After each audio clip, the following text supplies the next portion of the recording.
Сәлем достар, каналыма қош келдіңіздер. Бүгін сіздермен тағы да шелпектің екінші рецептісімен бөлісемін. Шелпектің қамыры өте жұмсақ, майлы емес, дәмді болып шығады. Міндетті түрде жасап көріңіздер.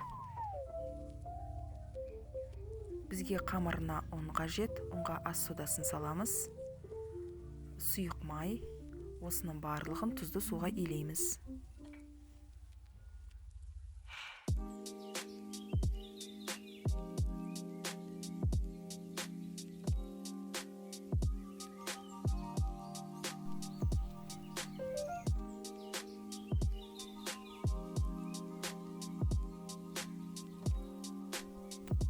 Қамырымызды жақсылап илейміз.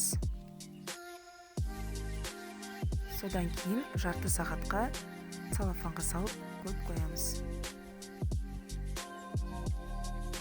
Мен тағы да иледім. Содан кейін қамырымды 7 бөлікке бөлдім.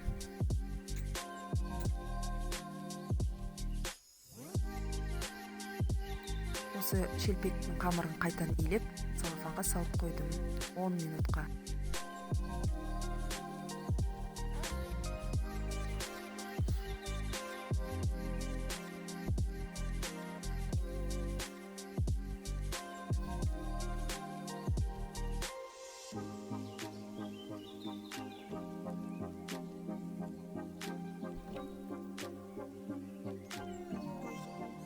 Енді осы қамырымызды жаямыз.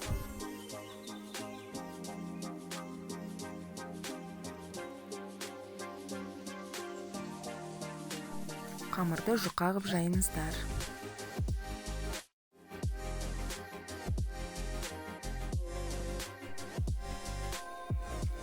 Енді қызып тұрған майға шелпегімізді екі жағын аздау қылып қызартып пісіреміз.